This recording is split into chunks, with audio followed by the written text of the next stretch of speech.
Hello and welcome to another comedian's interview for my blog and podcast, A Rich Comic Life. My name is Richard Gill and my blog describes my experiences of watching over 1,500 comedians and counting for the last 50 years. I'm delighted to welcome my guest today. It's Carwyn Blayney. Yay! Hello! Phenomenal. I like it. How are you? You all right, my friend? Good. Good. It's great to see you, and thank you so much for doing this. Thank you for having me. I'm looking forward to chatting. Well, it's all about your comedy career.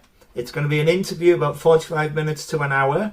I'd like to go right back to the start, please, and ask you, how did you become a comedian in the first place?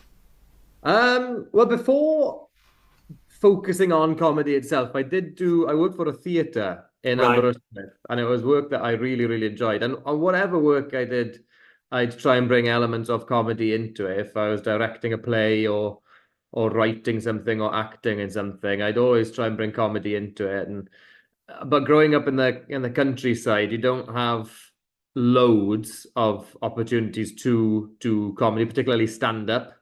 They are there, and there are individuals in the countryside who will go to great lengths to make sure that there is a platform to have young people perform on stage and get that experience and that exposure. And sketch is big in the countryside and stuff like that. So anything like that I did, but I took a turn into comedy and focused on it in 2021 through a course, the National Film and Television School's comedy writing diploma, which is just an amazing. I mean, there's not many university courses in comedy anyway, you know.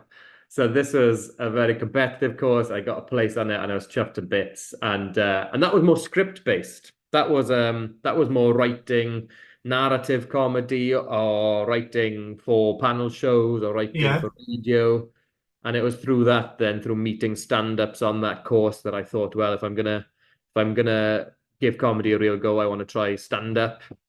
So I did a stand-up course later that year, and then I really threw myself at everything. Then moved to London, and since moving to London, I have indeed been making it as a comedian, and now the majority of the income is comedy, which is very much Fantastic. So was the course, was both courses in Wales? Did you? no, No. the National Film and Television School course was in Soho, and Right. it was a jam-packed year, that, but I loved it because Yeah. everything fall into place. I spend half the week in Soho and half the week in the Ceredigion countryside. It was an unbelievable mix, but I loved that. I Yeah. really enjoyed it. I liked the two. Everything worked into place. It was a bonkers amount of workload. I'd work for this theatre for half the week. I'd have to travel usually overnight. You know, I'd drive at ridiculous hours when the roads are quiet, rather than Yeah. try and do it in the early morning when everyone's trying to get to work. So yeah, I'd travel to London on a Sunday, and then the Monday I did a stand-up course. On the Tuesday I did the comedy writing course, Wow. and Tuesday evening I'd drive back, Wow. ready to work for the theatre on the Wednesday. I'd run a drama club on the Wednesday. Thursday night I had rugby training. And then Saturday I'd be playing rugby, and then Sunday back up to London. And Wow. And this was all in 2021. that was 2021. Wow. Do you know, like, you get a lot of people who will be really like, oh, do you know what? I made quite a bit of my COVID period. I'm one of those wankers. I did courses and stuff like that prior to that, online things like that, before getting a place on this degree that I got. And yeah, it turned out to be the most exciting year because I got to try so much, and yeah, it is what I'm doing now. So tell me more about the comedy writing workshop before we go into the stand-up comedy itself. Are you now writing for, or have you been writing for particular TV shows or things like this, or radio shows? Yeah, I've started to build up the credits and stuff like that. And yeah, this year now I've made my income through writing either scripts. I've written a script for a theatre in North Wales this year. I've written for a sketch show on Radio Wales, Radio, not Radio Cymru, sorry, BBC Radio Wales, a show called Welcome Strangers, which will Uh-huh. be released. I think it's the next series, which goes out in 2025, I think. Hmm. So I've been writing for that. Immediately after the course, I got a few writing credits on Radio 4 for a couple of shows. So it's slowly building That's up a fantastic. portfolio of stuff. Yeah, thank you.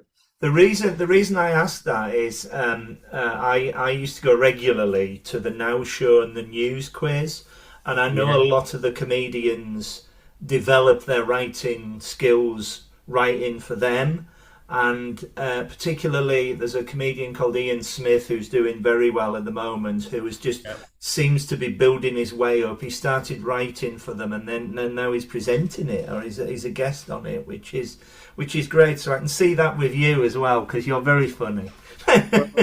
It's funny that throughout the course when we were getting taught writing topical material or writing one-liners, it was often described as like building a muscle. The Yeah, more you do it, and the more you work on it, the easier that process gets. And I wish I had more time to be able to write topical stuff, even if it was just for the sake of exercise. yeah, yeah, Like getting a newspaper and highlighting some headlines and then trying to figure a way of, saying that headline in a comical way. That sort of stuff is good. So whenever I get a chance to do topical stuff or write for radio, I do it. And yeah, like I said, this year's been full of interesting projects like that. It's been great. it's really fascinating. Um, and the stand-up comedy course, did that lead to like 5 minutes in a comedy club at the end of it, Yeah, doing a set? so in an ideal world, it would have. But I Ah, I initially signed up for the course just as a bucket list thing. yeah, I fancied giving stand-up a go. I'd made stand-up friends on the NFTS comedy writing diploma, brilliant stand-ups, and I was realizing, well, I want to give this a go. It's a great way to get your comedy content out there. And so I initially signed up just because I was spending time in London anyway. And then I was instantly hooked. And it really helped that the people on the course, on that stand-up course that was a stand-up course by Chris Head. Are you familiar with Chris? I've heard the name. Yeah, Chris Head's stand-up course is really superb, but he ran a lot of online like Zoom workshops and stuff. yeah, So yeah, that's yeah, that's how I got to know him initially. And but yeah, with the group that was on our stand-up course, we all got on so well. We all so different from all over the world, and all happened to jump on the same course at the same time in Soho. And I'm really grateful that it was such a positive experience of that because if I had joined a course and not made friends off it or whatever or just not enjoyed it for whatever reason I wouldn't have kept going, but it was the total opposite. Everyone was incredibly supportive, and as soon yeah. as the course was over we were all keen to throw ourselves at open mics and stuff. But for me, I had a clash on the actual showcase date. So what should have been my first stand-up gig, I couldn't actually do. I had a clash, and I was gutted about that because that showcase would have been at the Bill Murray as well. So it would have been an Wow. amazing Yeah, venue to do it. perfect. Yeah. Plus, missing out on performing with mates that you'd just made on the course was a shame. So I then had to wait until March the year after to actually start doing stand-up, March 2022. Um, because I still had work commitments in Aberystwyth in West Wales. I had a couple of really exciting plays that I was working on, but the whole time I was just itching to get ready, get Yeah, into yeah. stand-up, and yeah, so the first stand-up gig came then a while after. That's brilliant though, because you mention about how joyous and positive it all is. That's a reason why I have found my niche doing something like this. with me, I'm an administrator. I've been an administrator for 30 years, and that pays me the money to go and do what I want, what I'm passionate about. Yeah. And I didn't have a clue what a blog was. I didn't have a clue what a podcast was, but I had listed every single act that I'd seen, and that's how the blog started off, and it's just taken off. And to go and to find new talent like yourself is just magical. It's another reason why I do it. Watching them all develop is wonderful as you go along. It is exciting. Like one of the things that I tend to dislike at this stage of the career is that you got a lot of comedy competitions, and they tend to be, more often than not, they're quite awful experiences, because I was going to ask you, yeah. the crowds are weird for comedy competitions because they tend to be friends. They're supporting an act, so they feel a little bit. Well, it's not just like watching a gig, you know. And then the whole idea of judging comedy is a bit. It's a tricky one, that. But one of the satisfying things that does come with that is you do catch up with friends, and it feels like a school year or something. It feels like people who have started out at the same time, particularly like people who started out just after COVID, like myself. You know, there was a big surge of comedy courses then, and loads of people just getting ready, using lockdown to write and really get ready to. So I was in the heat for BBC New Comedian in Up the Creek this year. I saw that. Congratulations. Yeah.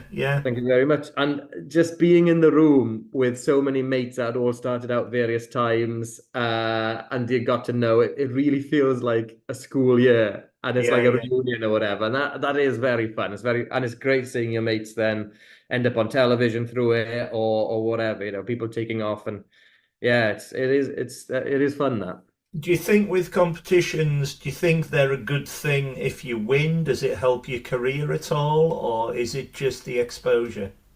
I think that the credit of certain competitions is good. Yeah. Having that credit to your name is good, because you think about comedy bookers and clubs, the amount of emails they receive. So to be able to say, "Oh, I'm a finalist of this competition," and that competition having a bit of a punch behind it, is good. There's loads of comedy competitions out there, and I don't know if I have the right amount of experience to say which ones have that. But you know, something like So You Think You're Funny is a of course, good. yeah. So I got to the final of that last year, which was an amazing experience. I really enjoyed it, and the whole lineup for the final was so good, and the show itself was so good. Everyone got a good response. It didn't feel like a competition. The atmosphere in the green room was lovely as well. We all got on really well, and they could have said any three names to be there. First, second, and third at the end of the night, because everyone did great, and so that was good. As soon as and then getting that, I've felt like, oh, okay, cool. I've got a comedy credit now to my name, and I've not done as many competitions since then. Yeah.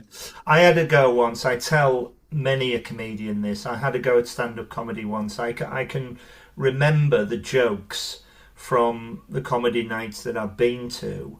Yeah. And if I sit in a pub, people have said to me I'm quite funny. So I thought, years and years ago, I'll have a go. And this was at Edinburgh, and it was a gong show. It was like a competition thing. It couldn't be worse. For your first gig. and I walked out. There was 3 drunks in the crowd, and the first thing I said was, "Good afternoon, ladies and gentlemen. People think I look like Eddie the Eagle Edwards, the ski jumper, but I can't see the resemblance myself." And of course, I'm his double. I was his double at the time. And an old fella at the back just yelled at me, went, "Fuck off! Got us off!" Wow. And I walked off to my own footprints, and the promoter said to me, "Go and have another go." I said, "No." I said, "I think my calling card is in the audience." Never say never again, but I love the one stand-up experience. Just the one time I've done. The only other one is I'm trying. It's all pie in the sky, but I'm trying to get some sort of comedy night together, either this year. It won't be this year now, but maybe when I'm 60 in 3 years' time, and I would compare that. I would like to compare that. Something just to honour the support for you all. I think would be wonderful. But I mean, how I haven't got a clue how you would go about doing it. But But there are that's great that's the next comparing challenge. courses as well. I mean, Yeah, that could yeah, also be that could be good, and yeah, sometimes down to comparing it, yeah, especially if you've got a crowd of yeah, regulars, and you make friends through it. yeah. Sometimes the comparing role is just a matter of getting the conversation going and getting And people then yeah, warm exactly. and ready for it. You know. So let's move on. When you're on stage, what do you like to talk about? Do you have any specific themes or anything like that? Well, I find what works best for me is I like to make a big deal out of something small, Right. and it tends to be that I'm quite a wide-eyed person. I grew up in a very, very rural part of the world, a very quiet area. So now living in London, there's a lot of fun to be had out of that. It's a Tell bit me like about I it. realized that there are like I'm quite similar to like Buddy the Elf Yeah. when he goes to New York, you know. I still occasionally eat chewing gum off the streets just because it's free, you know. It's no, so I find that even in my own taste, I like comedians that will get something small and then blow it up to Yeah. Yeah. um, something big, and I quite like that. That's what tends to work for me is zooming in on something quite small, making a big deal out of it, being a little bit wide-eyed. But I also do stand up in Welsh. Wow. Um, and so the dynamic changes a bit there because, well, for one, I write different material in both languages. Good for Hardly you. ever do I like translate a bit because you'll always find it land better in one language or the other anyway. Yeah. And when you can hear that difference in your head, you know you don't want to do it just for the sake of filling time. It's much better when it comes to Welsh language stand-up to write something specifically for growing up speaking Welsh and leaning into our very specific niche references because that's incredibly satisfying. And then on the flip side, there's things that I talk about in my Welsh language stand-up that I could never get to work in English because taking the time to explain some of the things that we've grown up with. Be mad. Yeah. Yeah. Uh, but yeah, and like I am different on stage if I'm in West Wales in the countryside on stage doing 20 minutes on London that they well nobody cares about London outside of London, they go, oh, stop fucking talking about London. Unless it's having a bit of fun with the Yeah. comparisons. Yeah. Yeah. Um, but yeah. So My my home city is Carlisle, mm, and about 10 miles from Scotland, and I'm very proud to be beautiful. very proud to be from there. But it lives in the past. It's like you go to the cinema there, and Jaws is still on and stuff like this. That But sounds right up my street. I love that. There's a cinema in Aberystwyth which is absolutely brilliant. It's so sweet. They do this thing that other cinemas have stopped doing, but they still doing it to this day, which is they'll play the trailers, and then just after the trailers, the lights come back on, and then there's a little hatch by the screen where they sell ice creams. The hatch open, and then they lean You're out and they bringing shout, back memories. yeah, everyone in the audience does the same thing, which is they go, look at that, they're selling ice creams. What is this? The 1950s? And then 2 moments later, they go, do you know what? I fancy an ice cream. Well, of And course, before it's you know it, worked. there's a queue, and it's great because it's Oh, like it's one of those superb. things that, So, yeah, I love so things I've like that. been I've been in London for 30 years, and but of course I go back to Carlisle a lot. So it's lovely to get the best of both worlds, Oh, and definitely. I it feel like must be that's how similar with you. Yeah, 100%. Like I feel like that's how I love London. I really yeah, do. I'm really settled here now. I yeah, was, very homesick for maybe a couple of weeks or Yeah. something. Yeah. But wherever you go, especially there was a lot of change in my life all in one go. You know, I was leaving a job that I really, really liked. I worked for a theatre called Arad Goch in Aberystwyth, Yeah.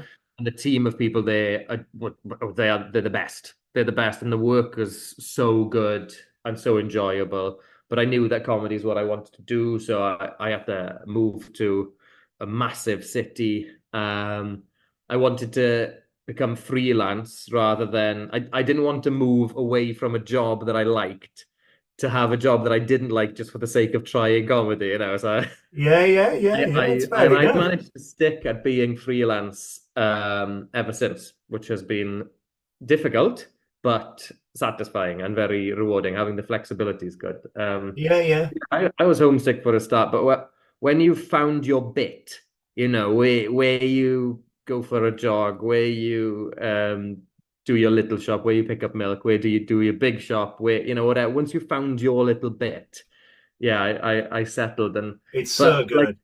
yeah, Yeah. like you say, I think the way I can cope with London's intense, fast Yeah. nature is the fact that I know that I can take a train and I'll be out in gorgeous countryside before I know it. Yeah, that's wonderful. That's exactly the same thing. The only time I'd ever been away from home was in the 80s when I went to college in Stoke, and there's some very good friends of mine from Cardiff and from Hollywell, and the Welsh. I could appreciate then the Welsh sense of humour. Yeah, Mm. and there are so many great Welsh comedians. There really are. I used to watch Max Boyce on the TV and love him. He was Yes, like a hero, to a lot. Um, icon. Well, I was at the Museum of Comedy last night. That uh, a friend of mine there grew up in Germany, and she didn't know who Tommy Cooper was. And as we were starting to look into Tommy Cooper, I just clicked. Oh, I remembered. Oh, hang on, he grew up in Caerphilly. yeah, And yeah.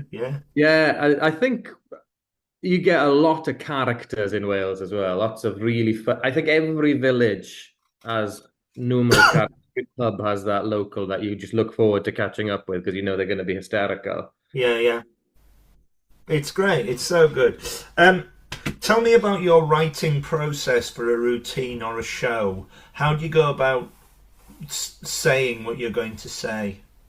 I reckon when it comes to stand-up, my writing process is dreadful. I there's a lot of there's a lot of At least that's panicking, honest. a lot of stress, a lot of wondering that I can't do this. Yeah, no, I feel like I've not quite found my actual knack when it comes to writing stand-up yet. But I know what works for me is once I have an idea, I keep it noted down. I'll scribble notes around it. And I've got to throw that idea around with a friend then. And I got a few mates, stand-up mates, who I could do that with, which is great. And I feel like all my ideas will start just through chucking it at them and bouncing the idea around a bit. And then the most satisfying part is once you've caught up with someone over a coffee and you've thrown around ideas, when you go back to opening up the laptop then and trying to write them down if then jokes are coming naturally then and you can see where you want to go with it, that's an incredibly satisfying feeling. But I feel like I might be getting better at it. But what I've done quite a bit of like script writing this year, and more recently I've been on on a sitcom writing scheme with Channel 4, and writing a sitcom again, having not done it since that course in 2021. I'd forgotten how much I love doing that. And also the process of putting a narrative together for a half-hour sitcom is, well, it felt naturally just so much easier for me. I had, big sheets of A1 paper and post-it notes stuck to it and trying to find the beats and where the characters come in and what information you want. And that was and wow, I had an excellent mentor through that scheme, Tom Parry. You familiar with Yeah, Tom Parry? yeah, yeah, yeah, Tom yeah. Parry, we got on so well right from the off, and chucking ideas around for him with him was great. But yeah, like I say, with stand up, it tends to be well, the one thing I really enjoy though when it comes to trying out new material in stand up is the fact that you can do it straight away and you get an idea of it straight away. and I get a real kick out of trying out new material in stand-up. But you know, you find certain gigs that you know you can turn to that are good places to test something out. Um, and I think you got to reach a point where you've done enough stand-up gigs that trying out new material is a real treat because the pressure's off. Yeah, Because if it doesn't work, never mind, it was new. You know, you're saying move it's the on. first Yeah, yeah. time. But on the flip side, if it's a new bit and it really lands, oh, what a feeling. What a feeling. Exactly, I can imagine. Keep going with the sitcom because a lot of comedians uh, who have tried sitcom obviously have succeeded in it. The one I'm thinking of is, and I saw her do stand up, Sophie Willan and Alma's Not Normal on the television. We're recording this September 24, October 24. And the second series of the sitcoms on at the moment. I think it's so well written and the characters are so well grounded. And I first saw her do stand-up comedy, and you could just tell, very much like yourself, she had a confidence on stage that was bulletproof. She could get away with anything, and I found that with you watching you at the Amersham Arms, Happy Mondays at the Amersham Arms the other week, and it was extraordinary how you darted around the stage and you were determined to make that audience laugh. It was amazing. Well, thank you. I And really like hearing that. yeah, yeah, yeah. So please persevere with the sitcom. I think it would be great for you. I really Yeah, enjoy film writing stuff, and the that scheme that I was on was excellent. And good. Yeah, I think it's yeah, always good to have a stock of ideas yeah. for them moments where you end up on a scheme or you end up in contact with a producer or a channel. And the one difficult part is that it's all time consuming. I'm really grateful with how this year 2024 has gone in that you know the majority of the money I make now is through Yeah. comedy related stuff and projects, and the variety is all very enjoyable. But juggling the different sections of your brain that have to work for different things is hard. Um, I've had a lot of really nice Welsh language gigs recently. I've been opening shows for Ellis James. Oh, Uh, brilliant. and on top of that, I'll be filming a stand-up set in Welsh to go out on S4C Brilliant. um, So around Christmas good. time. But it takes up time getting ready for that, and it's different material. It's a different part of your brain sort of working on that. And then at the same time, you've got to fit in time to try and write this other stuff, and it's a lot of juggling. It's great though that you've got the different irons in the fire. I think you've got to in Yeah, comedy. I yeah, think yeah. you've got, and that's what like I'm really grateful for the fact that when I grew up, I always had an interest in acting, and you know I've had a few acting roles this year through things, and uh, I think wherever you grow up, getting experience, a positive experience on stage is so important. You know, I grew up in a very, very small village, but the village hall was big, could fit in a lot of people. And every year, the primary school would put on a play, and they wouldn't Brilliant. just do a stock story. They wouldn't go for a nativity or a you know a fairy tale, a Cinderella, or anything like that. They'd write something from scratch, make it about the village and stuff like that. And they were funny, you know, Yeah, and being on stage, and you know, I was a bit of a class clown, so I'd be given funny roles. that was So, brilliant. yeah, and I'm so incredibly grateful for those teachers that, you know, to give you an opportunity to be on stage when you're young and get that incredible feeling of having someone laugh at a joke that you've just said or something that you've just done. Yeah, Um, because having those it's how you can cope then with the nerves of being a stand-up because it's a horrible feeling just before going on stage. yeah, Um, and I think everyone gets nervous, but some people are just more used to recognizing them nerves, knowing that they're a good thing to have and just plowing on with it, you know? would you say that um, any nerves that you may have would go once you speak into a microphone or once you get your first laugh? I think first laugh. Yeah, First laugh, then you react. Yeah. then you really relax after that because that is the greatest joy, isn't it? You've written something, you say it, and it gets a laugh. You go, wow, well, that worked. Brilliant. That's It's so good, I can imagine, because laughing at it, I get an adrenaline for the comedian who I'm watching, and you must. Everybody says, "Oh, it's like a drug or a shot or whatever," and it must be so high when you say something and there's just a wall of sound in the room of glorious laughter, and it must take time to come down afterwards. oh, loads. Yeah, I've Yeah. taken to going to the gym after stand up. Which is Stress. like it's like I am the Welsh version of The Rock, you know. I've always liked going to the gym and stuff like that, and but finding time to fit that around stand up is tricky because if Yeah. I woke up early and went to the gym like I used to do, I used to wake. This is pathetic in a way. I used to wake up at 5:30 so I could get an hour of a session in before work, Wow. and then start work, and then I'd have the evening to myself. I guess actually that's quite normal for living in the countryside. You know, you get up at the crack of dawn, but you can't do that with stand up. If I got up at 5, went to the gym, and then had a gig in the evening, I wouldn't be able to talk. I really like you've got to be at your most awake Yeah, yeah. to be able to Alert.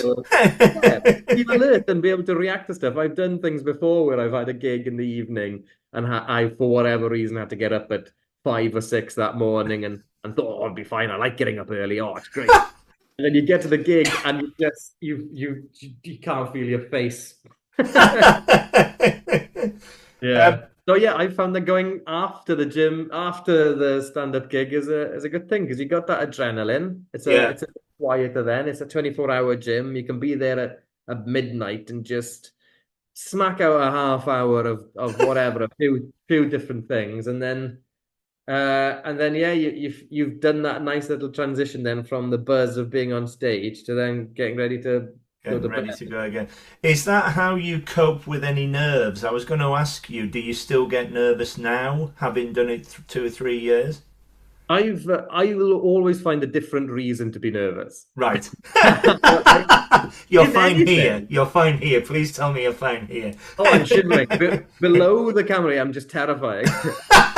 Yeah, yeah, I think I've done enough acting and stage stuff that I've recognized nerves and if anything, weirdly quite enjoy that feeling because it's excitement. It's close to being excitement, isn't it? Yeah. And it shows that it means a lot to you and you want it to go well. If anything, if you not getting nervous scares me a bit more. Uh, I mean, it's a lovely feeling going to a gig that you've done enough times and know, like the Happy Mondays gig with Sean there, having been there a few times, having had really, really nice positive experiences there. I don't have to get nervous about trying something out there or whatever. And that is very satisfying. But yeah, I will always find a different reason to be nervous. It might be that there's someone on the lineup you want to impress, or just a new room, or whatever. Or you'll find a new reason to be nervous because yeah, you want it to go well. Yeah, of course you do. I other than this blog and podcast, the most creative thing I've ever done is write a play, Oh, nice. and just a half hour thing. But me and my mate did it for put it on for comic relief, and we raised a lot of money for it. But it was originally written for the Edinburgh Fringe. I wanted to try and take it there. It's called The Applicant. It's basically about me trying to get a job in London, having a successful girlfriend, and I've never had a job before, and I'm from Carlisle, and I have had a job before. That's a bit I threw it. But the whole point of the story is that he never gets a job. And he however hard he tries, he never says the audience are with him and all the rest of it. So I wrote this as monologue and then interview. So the monologue was him sitting in the waiting room, nervous, looking at the audience around, and then starting talking to them. And don't ever, ever, ever write monologues, because we rehearsed this damn thing for 10 weeks. And then when I ran out and did it on the first night, I forgot it. I was like a rabbit in headlights. And I just want to go home. This is that. But as soon as my friend came on, I could bounce off him when we started with the Yeah. interviews. And I was going to ask you, it must be similar in comedy, because that's a use for the audience. You've always got them to fall back on should you lose your way or have a mind blank or whatever.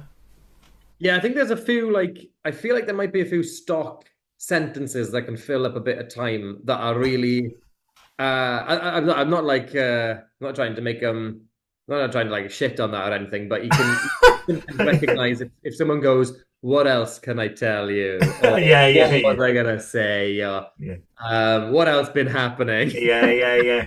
I'm trying to remember my My lines. my go-to is just, "Oh shit, I don't know what I'm saying." Just I say it and you get a laugh.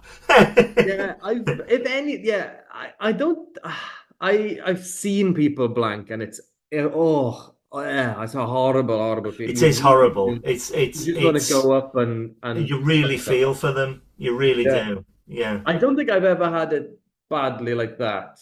Uh and if I I forget what I was going to say, particularly if it's new material or something, and you forget where it's going, and you know it's a gig where they don't allow you to have a notebook there as a crutch or whatever. Sometimes just trying to find an audience member that has a friendly face, and then asking them, You need me at all your gigs. yeah, you find your own like little way of getting out of that pickle. Yeah. And actually, if anything, you need it to happen once, so then you can get used to it, you know? I think though as well, just going back a bit, I think you're right, because when you were saying you had stage time as a youngster, I think a lot of the comedians, well, I know a lot of the comedians that I've talked to on this podcast, I think it's all about experience. The more experience that you do, the better you become a comedian. I think you have to have a bad gig to become a better comedian, because you learn by it. Yeah, and that's the best part about being based in London. Yeah, The I mean the reality is that it's so incredibly expensive living here that I'm barely making it from month to month at the moment. That's just what it's like. You know, you just go from month to month, and you sometimes look in your diary and you go, oh my goodness, 3 months away, I don't have any work. I hope something. oh dear. That's a horrible feeling, you know, it's terrifying. But being based in London, you can throw yourself at so many different gigs. You can jump on a gig that evening or more Yeah, than one gig, which is great. And gotta be careful the way I say this. A lot of the gigs in London aren't great gigs. You know, they're tough gigs. It's yeah. a quite a cutthroat scene because it's incredibly There's so competitive. many comics, isn't there? Yeah, Yeah. yeah, And you know every room is different, every gig is different, yeah, taste different, whichever club you go to. Um, but that hardness of it is what gets you ready for the good gigs. yeah, yeah, And if anything, being there in London and doing, you know, you can knock out a few really terrible open mics in a week where you're just performing to a few other comics or something like that, or you know, someone's getting kicked out halfway through your set, or a dog's barking and you wonder can't even see the dog, but you know it's somewhere in the room. Uh, then hard gigs are the ones that then get you ready for when you're on stage. You got hundreds of people there that are well up for comedy, and you are just so ready for it because you've had to deal with that's like so fascinating. many. That's a great answer, and and I and, think and that's obviously a true one.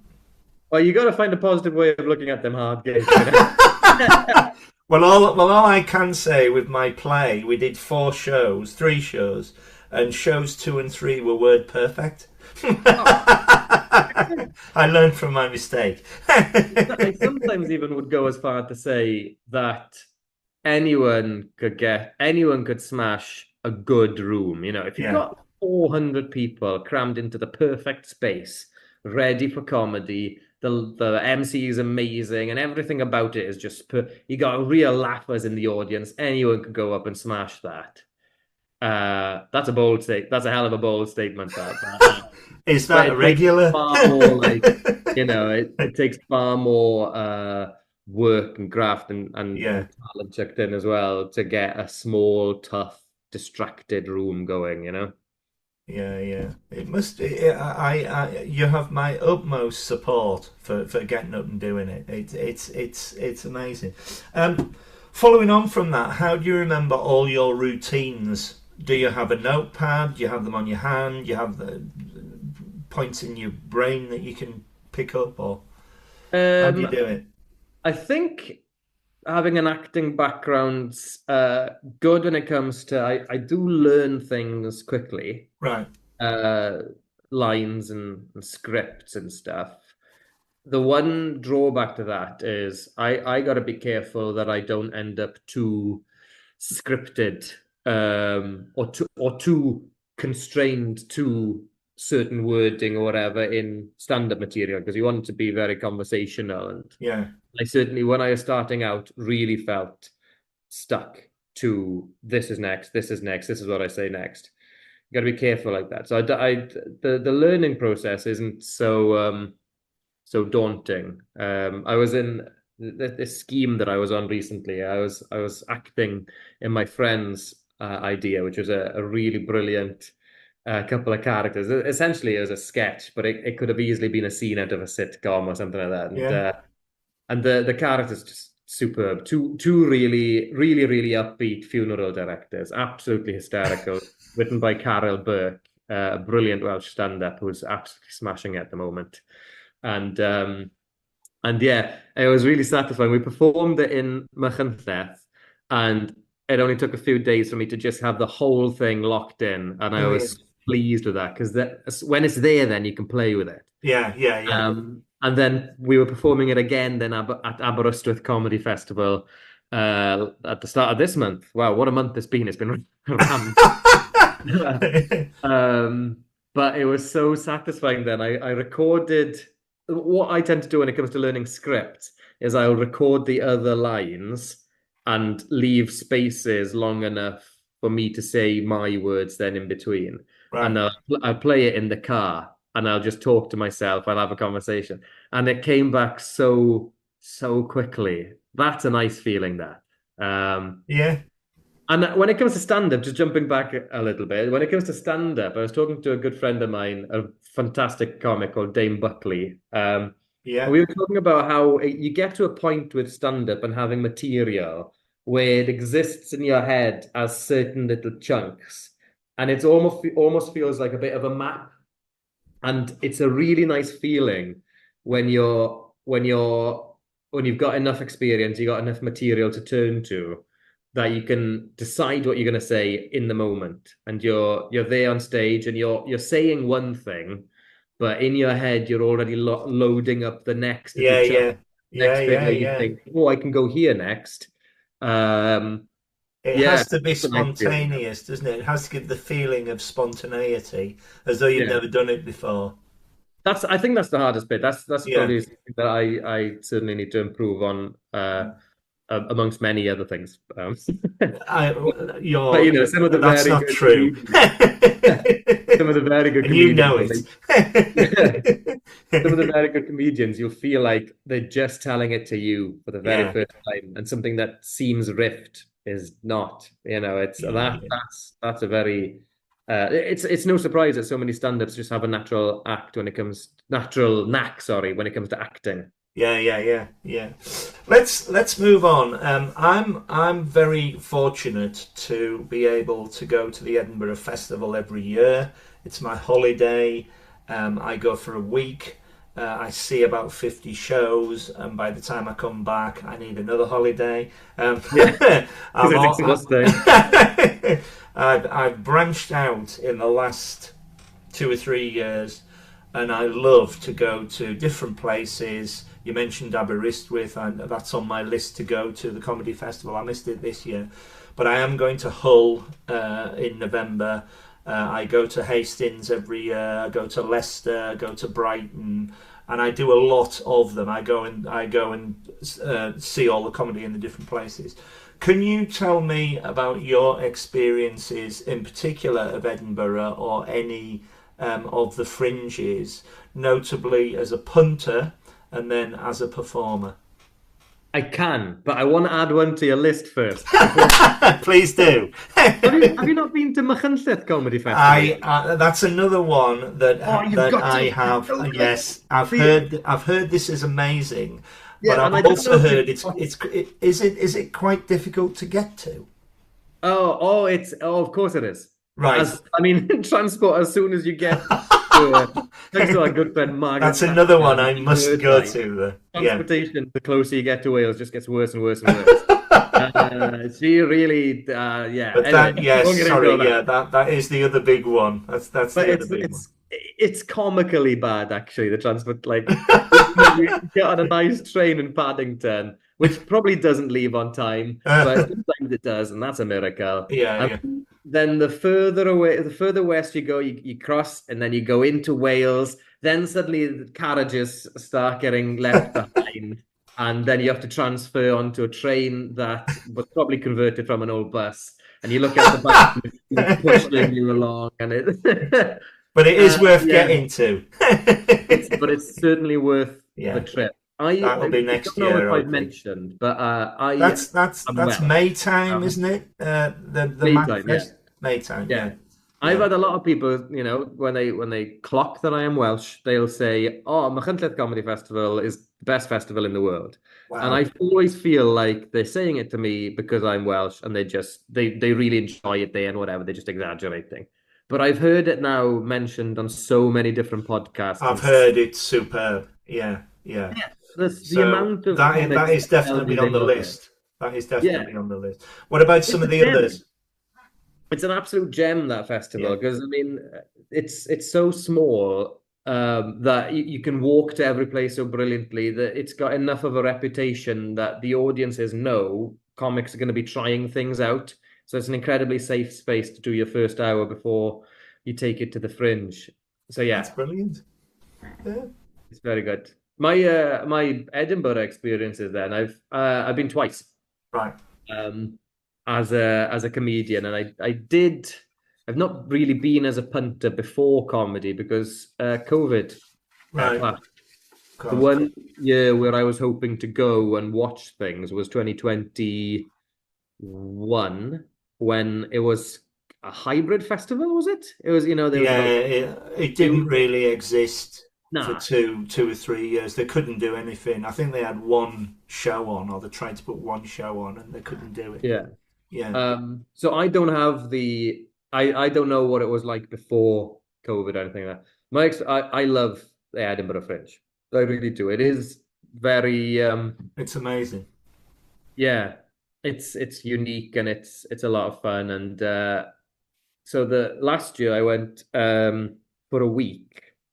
Essentially, I had two things. I split a show with Lee Douglas, a brilliant Irish comedian. Are you familiar with Lee? Yeah, yeah, very much so.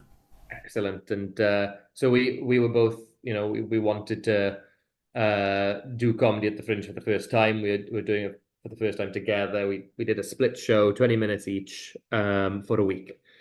And then on top of that, I got So You Think You're Funny. So I enjoyed my first experience there, and being there with Lee was very good because she could really look after me. Yeah, yeah. She'd been plenty of times as a performer before through theatre work and whatever. So it was really good to be able to share that experience with her. But I took it quite seriously. We'd get up early, we'd fly her, we'd do our show then at 3 o'clock. More often than not, I'd have a second show that day, and then I'd work then towards the final of So You Think You're Funny then, which happened to fall on the last day I was there. So I was on it. I didn't like do much mingling or hanging about or anything like that. So as even though I enjoyed it, I felt like I still didn't actually get to experience that much of Edinburgh because I was in my head the whole time. So this year, 2024, has just gone. I went up for a week and just jumped on shows. I didn't have one regular show every day, and I had an incredible time. It was the main focus for me was I needed to make sure I watch as much as I could. Yeah, yeah, yeah, You start thinking about your debut show and stuff like that. yeah. So I went to see as many debut shows as I could and saw some fantastic ones and caught up with friends. And I hung about far more this time. I spent a lot of time in the Pleasance Courtyard and You and made me both. oh, it's such a nice spot to be in. Yeah, it's You can be one of my there. favorite places in the world. Of course, yeah, and Yeah, a nice big bar area yeah, there. yeah, It's so enjoyable, and yeah, and in fact, I enjoyed doing that so much that it makes I have no idea what I want to do about 2025's Edinburgh, because I enjoyed the randomness of jumping on shows so yeah. much. I'm almost tempted to just do that again, but we'll see. It'll be a solo show, though, will it, next year? I doubt it'll be a solo Right, show. I think in my head, I've got this idea that I'll debut in 2026, just as a right. vague target.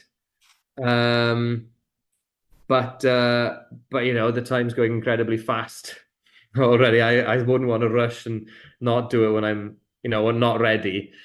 Of Um, course, yeah, yeah, a split would be good next yeah, year. yeah, yeah. That'd be good. Have you had any experience of other fringes and festivals?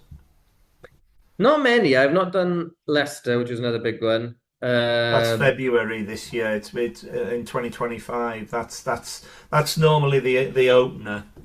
So the start of the year. That's the big one. And that's very good. The guy who's run it for years, Jeff Rowe's been on here, and he retired 2 years ago, and lovely bloke, and they gave him a grand send off. Arthur Smith interviewed him, and it was wonderful, Um, Excellent. Yeah, I am familiar with him, and I yeah, think Facebook friends. yeah, yeah, I only have social media because of comedy. I would not have social media exactly, exactly. before. That's the reason I've got this bit. So Leicester's very good. Hastings is brilliant by the seaside in Yeah, June. Yeah, I I highly just like being recommend by the that. sea. Any Yeah, excuse to be by the sea. yeah, I've been yeah, yeah. once in Hastings. I don't think it was part of the Fringe, but it was a lovely gig. I was an opening act for Keith Farnan, who was Brilliant. yeah, and getting to know him. We really bonded over improv. I do a lot of improv as well. Well, And it's something again like when I'd moved to London, it was one of them things like, well, if I'm here, I want to do an improv course. I always brilliant. had interest in improv when I was growing up. I used to come back from school and do you remember Whose Line Is It Anyway? Of course. Yes, of course. I'd watch the American version on Channel 5 USA. You could barely That get. is a bit nerdy like me. Yeah, I'd record it on VHS tapes on the Yes, television, we've all been there, my friend. yeah, and then I go back and rewatch it, and I loved Brilliant. it. And, That's great. yeah, I went to a stage school when I was growing up, when I was in my teens, in Carmarthen, and we'd do improv games there, but improv is is just not a big thing in this country at all. Um, We you know, always we always make a point of going to see them. I interviewed, God bless him, just before he died, Andy Smart on oh, he here, was brilliant, and he was fantastic. He was one of the so best. good. Yeah, he was so good. And what was wonderful to watch, I think, with all of them, is they're willing each other on. Yes. He had such a positive outlook, Andy Smart. I went to his memorial show, and they were coming out in force. I've met Paul Merton, and he's the same. He's so. He said to me, I told him a story about a particular instance a particular incident when I went to an improv show that he was in, and he said, I'm sure you understand that I would not have a clue about that because we're too busy, like you say, working towards the next thing Yeah. on stage, and it's fascinating how they perform, but it is a wonderful art form. It I all love comes it. under the brother of comedy. It's great. I love it. And in America, improv is embedded into the way actors and comics train. Yeah. They'll train through improv first, and then, but even from a really young age, like you think about like American films and stuff where you've got like a school, you'll always have like show and tell and things like that, and the kids get up and have to talk to the class. I don't think there's enough of that in this country. I You know, once had to do that at college.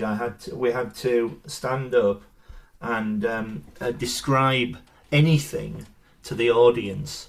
And I stood up and had somebody else on with me, and I had to describe the only card trick I'd ever known right throughout my life. And when I stood up, I forgot it. yeah, exactly. I mean, being exposed to that nervous state, like from I an couldn't early age, believe it. I went, no, it's no, that old with doesn't your happen. Prepare to fail, fail to prepare. yeah. Yeah, one of my favorite Mel Brooks songs Yeah, from film 12 Chairs is yeah, Hope for the best, expect the worst. yeah, exactly. That man is a genius and still Yes, going strong. you're God going bless very him. strong. You've got another 100 years left. So good. Let's move on.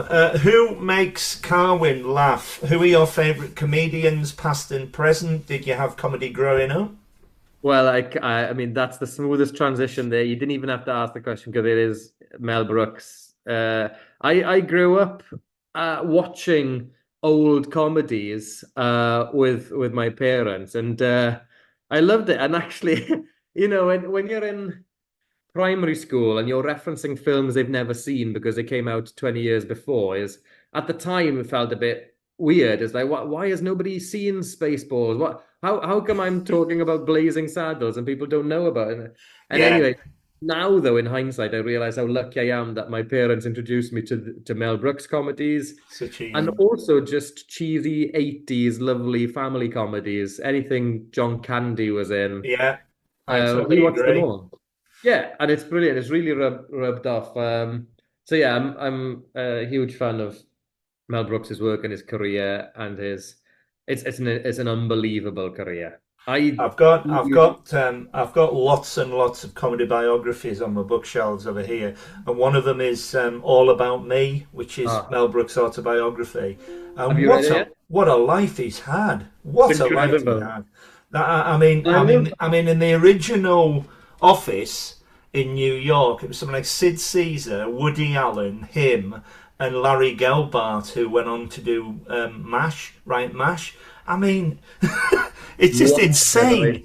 It is. It's mad. But the thing I admire most about him is, he grew up at an incredibly difficult time to be a Yeah, Jewish person, and he, grew up throughout the Second World War. And then you wind forward a few years, and then he is lampooning one of the most evil men in history, yeah, and walked away to take down evil, bad people by yeah, turning them into a laughingstock.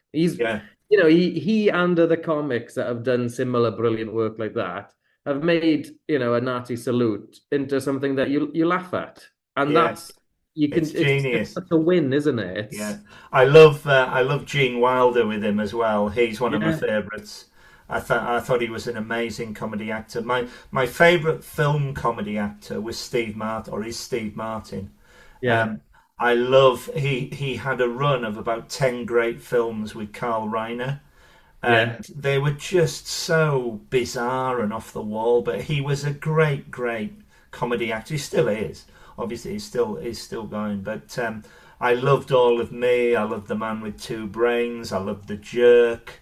And you mentioned John Candy, Planes, Trains, and Automobiles. His performance in that is the two of them are priceless, It's absolutely priceless. it's incredible, and it's Yeah, one of the films I watch annually. I love yeah, it. I so love good, the so mix good. of emotion What and about the stand-up comedians? James Acaster. I'm a massive fan of James Acaster. I love James Acaster. Good I and call. like jumping back to what I was saying earlier, he's another comic that can take a very small idea and make something Yeah, enormous out of it. And Rod Gilbert does the same in yeah, an angry superb. way. He'll take a small thing, peppers in a bag, And then all of a sudden he's got 10 minutes of him ranting about it, you know. It's I've seen ridiculous. him do many a great show at Edinburgh. He's so good. Yeah. Yeah, yeah, yeah. You mentioned James Acaster. There's a testimonials section on my blog, which if you want to leave a testimonials, please do. You can, which I'll explain about when we start recording.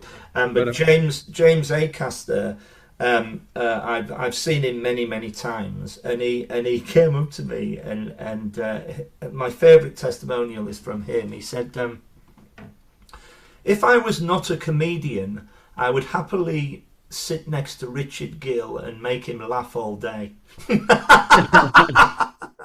And I that's think excellent. that sums him up.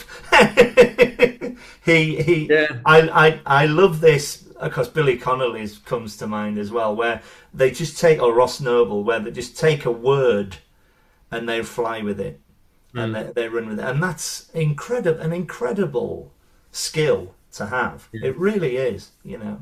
That can come into improv as well. Yeah, You sometimes in improv, I've really been drawn when it comes to improv comedy to narrative, yeah, long form improv, where you do start with very little and then take as much out of it as you can. I really enjoy that side of yeah, it. yeah.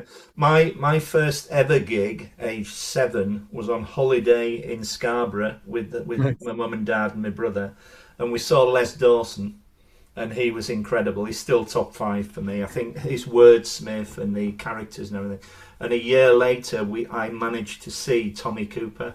Oh, wow. I was 8 years old, and Wow.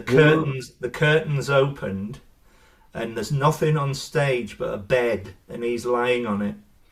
And one woman in the crowd starts crying with laughter, and it trickles round, and he doesn't done a thing, and everybody is laughing in that room. And with perfect timing, he pops his head up and he just went, What? Has somebody come on?" That man was a genius. Yeah. The ones that got away, I've got a section called "The Ones That Got Away." The ones that I'd love to have seen were Markham and Wise. Oh, yeah. They were just it's this other level where with Tommy Cooper he had the fairs and Eric Morecambe had the glasses, where they don't do anything and you're laughing at them. Like when I Mm. started talking about the Tommy Cooper story before, he was smiling, and that is magic.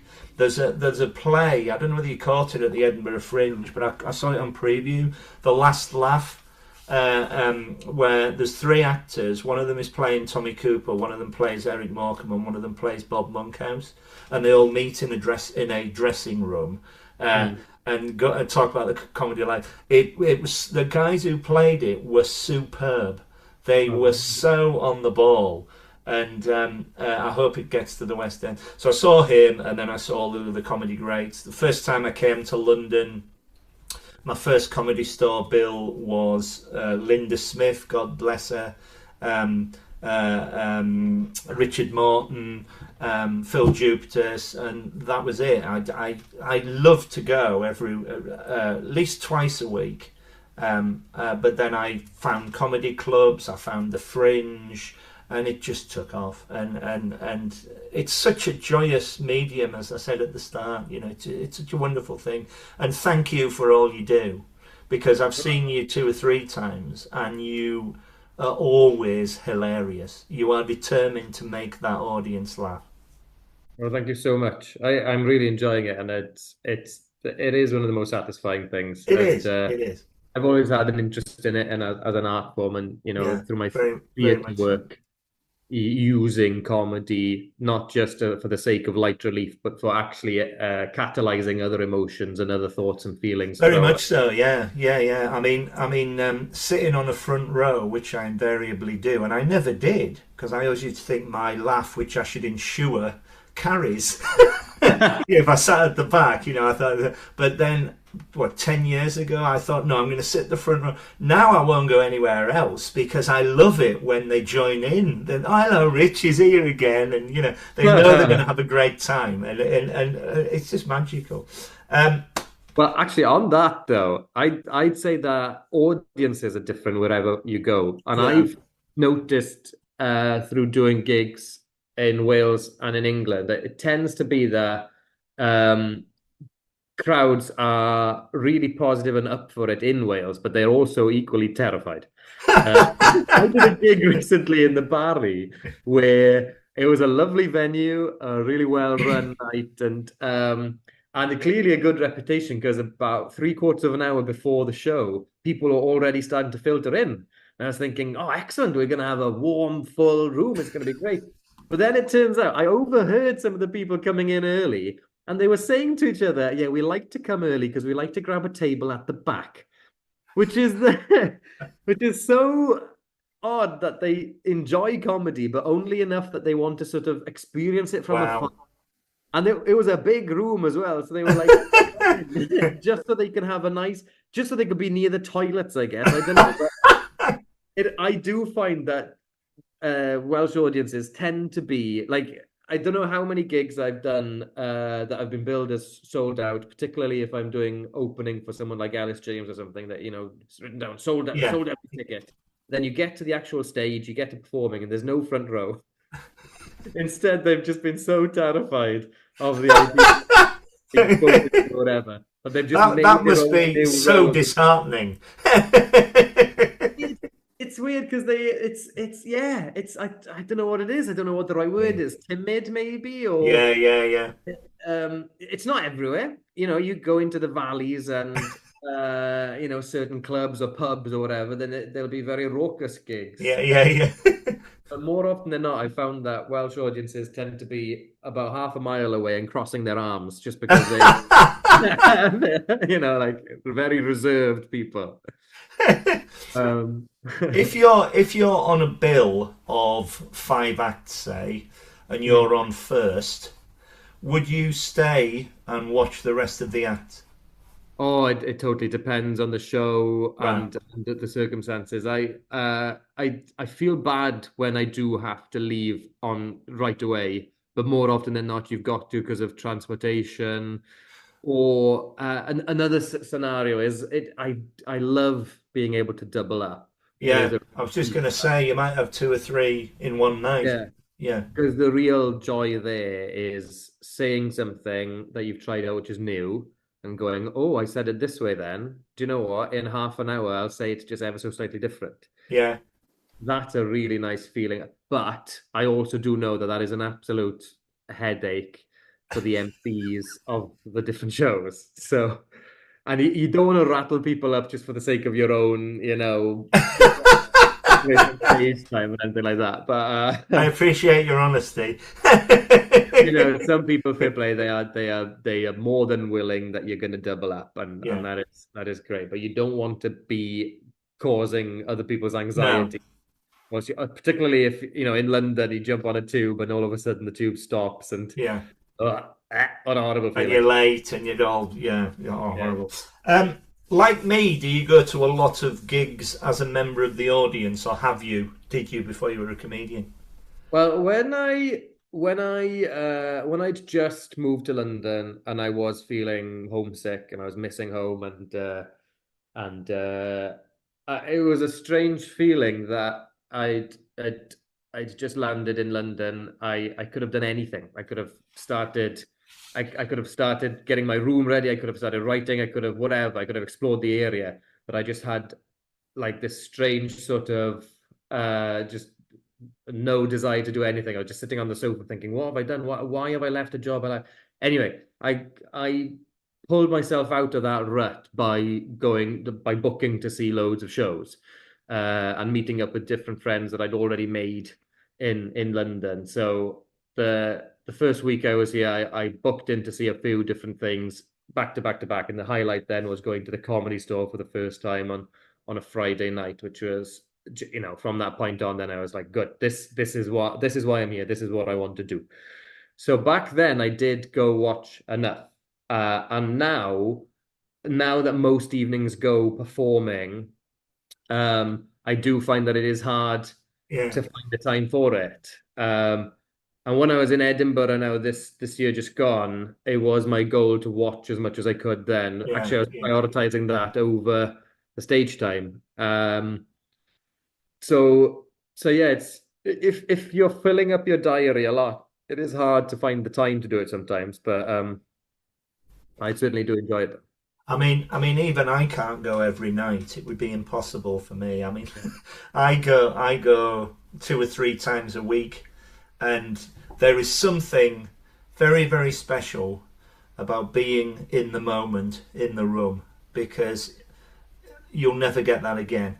And Yeah. that's why there's so many memories within these particular comedy clubs that you go to, and it's fantastic. Hence the blog and everything. My friend, I could talk to you all night. I really could. It's been a wonderful chat. I've so enjoyed talking to you. Just before we go, have you got anything else you'd like to say? Where people can find you on social media? Do you have a podcast? Are you doing any writing? Anything like that? I definitely could do with the followers on social media. I like Right, I said, fire away. I would not be on Instagram if it wasn't for comedy. But yeah, I'm on Instagram at Carwyn Blayney. Good to have a nice, unique name because there aren't any other at Carwyn Blayneys out there. Unique. That's what Yeah, comedians are. totally, Unique. totally, totally unique. So you can follow me on Instagram. I'm currently on a pilot episode of a sitcom, a Welsh language sitcom called RSVP, written by Carol Burke, which is on iPlayer. Right. Uh, and what's been really enjoyable there is it's about 12 minutes. It's a really nicely written pilot, and I'm saying this now in October 2024. It's looking very promising that there will be a series out of it. Ah, Hopefully, brilliant. um, Brilliant. but certainly check that out.